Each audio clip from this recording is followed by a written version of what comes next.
Howdy, Marcel Lejeune, President and Founder of Catholic Missionary Disciples, back with you for the third of 4 free classes on how to be a better Catholic evangelist. We're excited you're with us.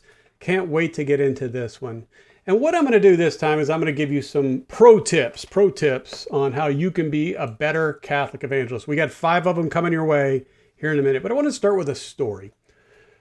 I have been blessed to have many non-Catholic ministers who are Protestant, many of the Protestant ministers, be friends through the decades that I've been working in the Catholic Church. One of those friends is a Southern Baptist minister. He's a pastor. And he made a statement about the Catholic Church which absolutely floored me. This was over lunch one day.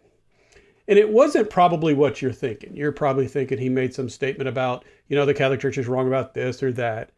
And actually what he did was he told me a story about the time he was in the seminary back in the 80s, and one of his seminary professors, so that person formed 3 decades before, probably in the 50s and 60s, as a seminary professor, was teaching a class on missiology. Now, you may not know what the word missiology is, but it's the study of missions, of Christian missions, that is, going out into the world and taking the gospel to evangelize, okay? And in large part, to other nations. The history of missions, of course, is taking it to other non-Christian peoples. And so in this class on missiology, they did an exhaustive historical study on the spread of the gospel throughout the world, through time. And this professor was unlike a lot of Protestants in that he didn't skip over the Catholic aspects of it. And towards the end of the class, one of the students asked the professor what the class, or Baptist in general, or those people going into mission, could do to reach the world with the gospel better.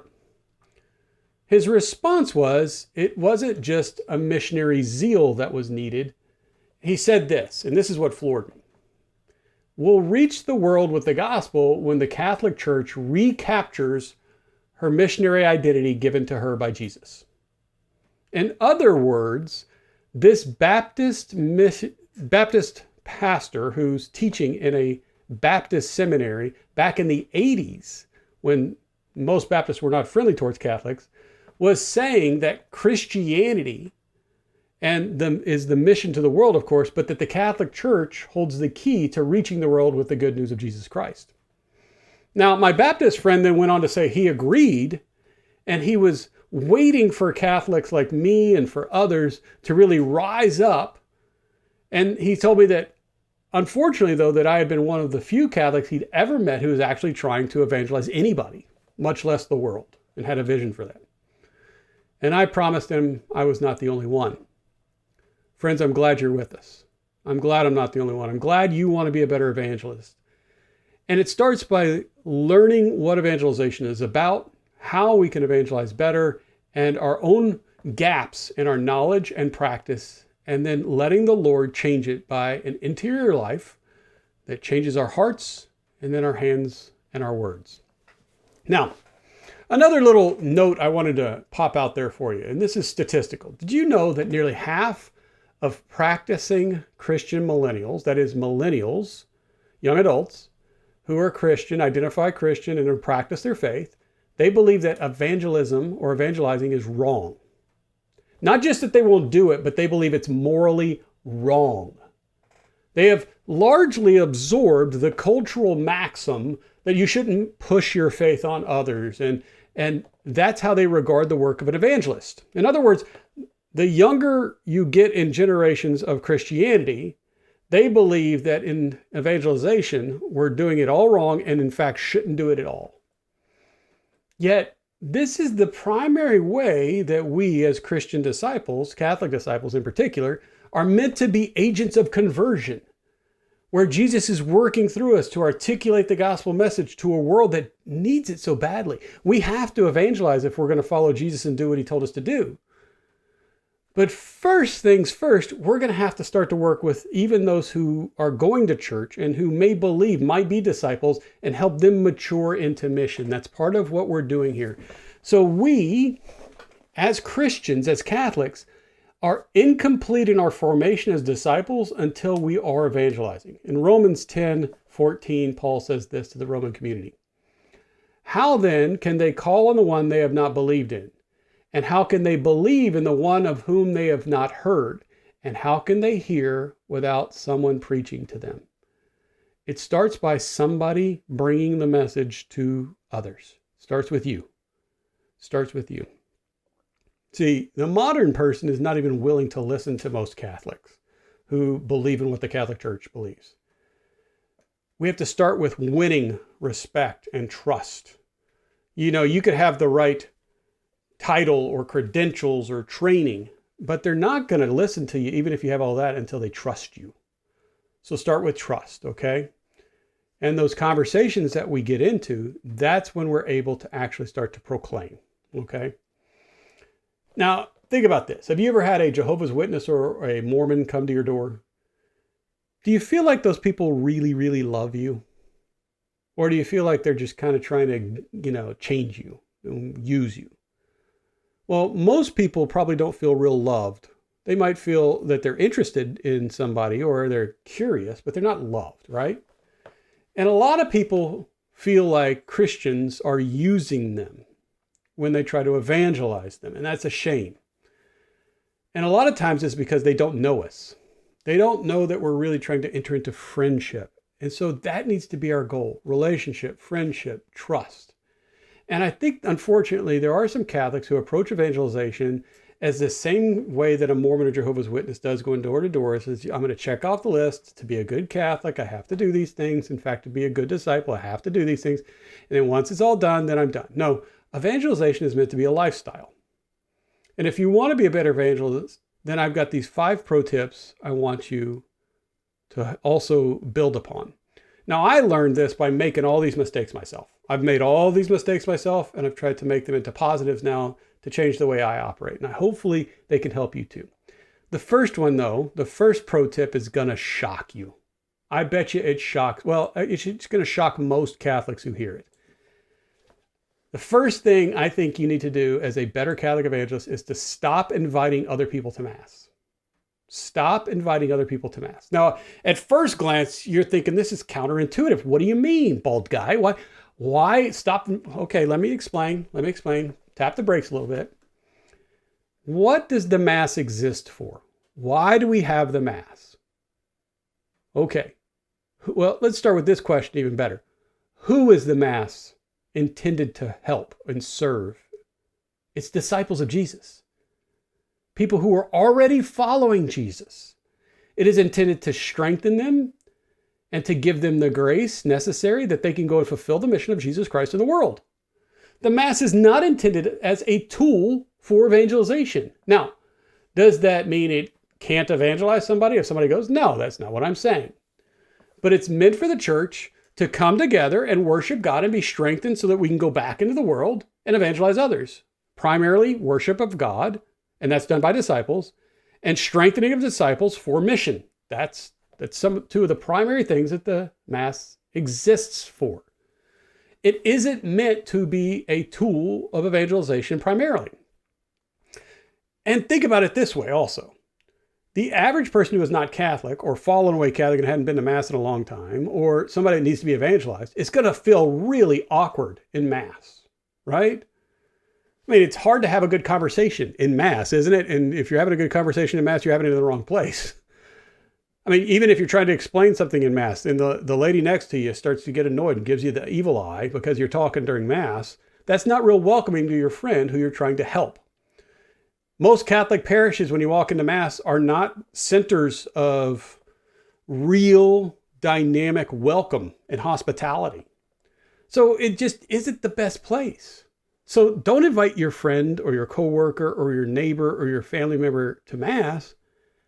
Invite them to coffee. Invite them over for dinner. Invite them to sit around your fire pit. Invite them to join other people at a dinner party just to have fun. Invite them to go fishing, go to some concert, okay? Whatever the event, find a time and place where you can talk to people, okay? In an informal setting as a friend or somebody's interested in them, not just, this is going to lead me into my second point, okay? And this is my second pro tip, okay? So you want to be a friend, and the second point is stop treating others that you're trying to evangelize as projects. Don't treat people as projects. Remember that feeling we talked about of like the Jehovah's Witnesses comes to your door, right? And most Catholics, you hear the knock on the door and you're like, hi, turn off the light. Shh, turn off the TV. Shh. Yeah, most Catholics go hiding when somebody comes knocks on the door and the Jehovah's Witnesses are in the neighborhood. Now, folks, literally somebody is coming to your front door to talk about spiritual things and God. Now, they might misunderstand God. They might misunderstand doctrine. But they're coming to talk to you about it, and you don't answer your door? I mean, this is like God knocking on the door saying, hey, I brought somebody here so that you could talk to them about me. But regardless of that, you probably don't feel real good on the other side of that door when somebody comes to you. And a lot of people, again, have that idea that you're trying to fix them or convert them to your way of thinking and your morality and all this other stuff. Your first job is to love people. To love people, right? What's the greatest of commandments? To love the Lord your God and him alone. And the second is like it, to love your neighbor as yourself. Okay? It's like you love. That's what your first job is. And when you enter into a relationship with another person, that should be your ultimate goal, to love them better. And while you want what's best for them, because that's what love does, right? It wants what's best for them. Don't be pushy. Don't be arrogant. Don't be argumentative. Don't be aggressive. Don't be annoying. Be personable, affable, interested in them, not just in changing them or getting them to think or do what you think they ought to do. Be genuine. Be yourself. And then love them. Your evangelization should always flow out of this relationship. And real relationship means you got to have that other person's best interest at heart. And ultimately, you want conversion for them and you want growth and you want them to be a Catholic.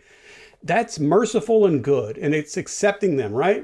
But it starts by accepting them where they are. People need to know you care. St. Paul says it best when he says this in 1 Thessalonians 2:8. Being affectionately desirous of you, we were ready to share with you not only the gospel of God, but also our own selves, because you had become very dear to us. That's how people want to be treated. They want to be considered dear to you, that you care for them, and that you share yourself with them, not just this project. Okay, so the first pro tip is stop inviting people to Mass and start inviting them to other things, right? So you can talk to them. Second is stop treating others as evangelization projects and treat them as people. The third is that you got to know the right time and place for using apologetics. Now, apologetic is a reasonable defense of the faith. Okay, so why do you Catholics worship Mary? Why do you believe in a God? It's a tool to have at your disposal. But it doesn't mean that apologetics is appropriate for every single situation. In fact, sometimes it can be detrimental at certain times. How many times have you been annoyed or defensive with somebody because they dumped some big issue right on your lap about something that you disagreed with? I remember one time that when I was dating this young lady in college, I thought she was awesome. She's beautiful. She's interesting. She thought I was pretty interesting. I mean, she laughed at my jokes. It was great. We were having this great boyfriend-girlfriend relationship. And we were dating for several months. And then it came out that, well, she wasn't a Catholic, but she was a Christian. And she told me, though, that she was pro-choice and she believed women should be able to have abortions. And I was flabbergasted and very upset. And when that issue was dumped on my lap, I'm pretty sure I raised my voice at a woman for the first and not quite last, but one of the few times in my life that I've ever raised my voice at a woman and yelled at her about how bad a Christian she was. Oh, that was real effective, wasn't it? No, it was awful. It was awful. Now, I had to go ask forgiveness of her and ask forgiveness of God and try to reconcile. Ultimately, God worked on her heart and she became pro-life. And she said yes when I asked her to marry her. She's my wife now. But we got to be careful about just saying a good argument is something that's going to help at all times.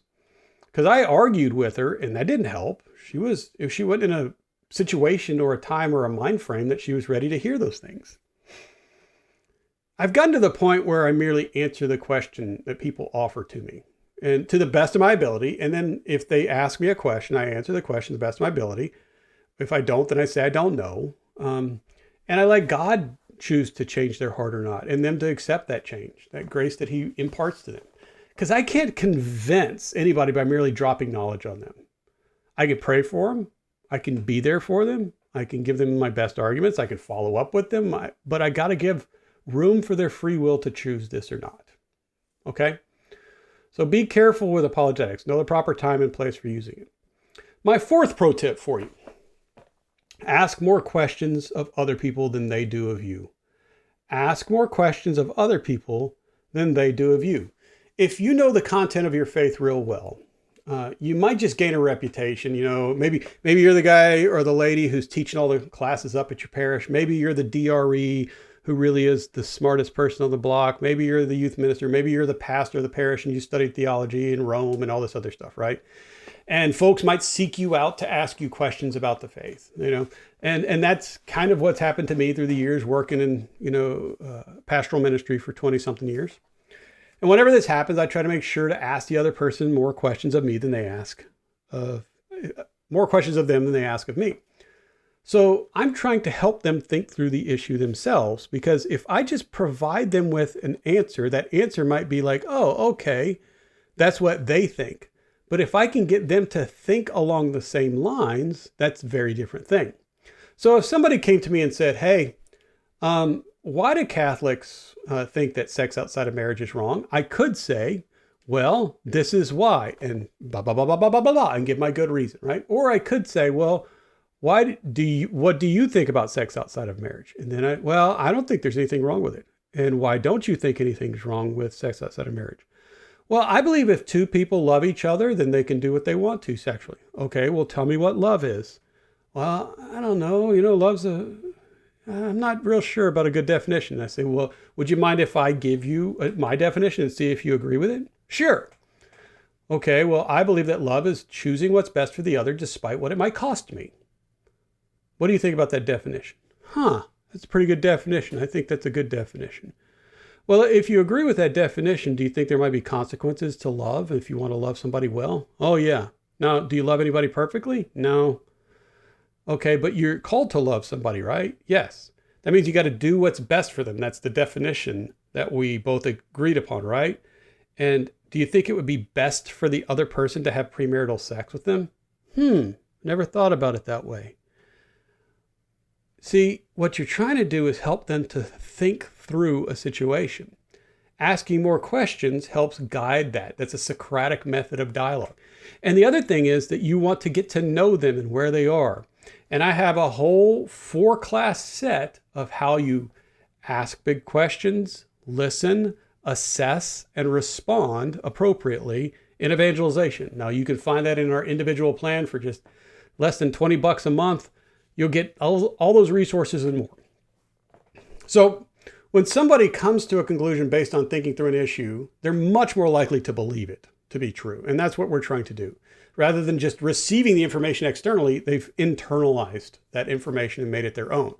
So furthermore, everybody likes to have a real good listener who asks about them, right? What is the one thing people like to talk about most? It's themselves. So be the person that's asking about the other, right? And listens, okay? 5th pro tip. Realize that understanding somebody else's viewpoint does not mean you have to agree with it. Understanding does not mean acceptance. Understanding does not mean agreement. Okay, now this is a tough one for many people today. I realized this when I was, that whole conversation with my wife when we were dating about pro-choice stuff. Now, getting upset didn't help anything. What would have been a better response? Well, I could have asked questions about her and tried to understand where she was coming from and where she got those ideas and how she came to that conclusion.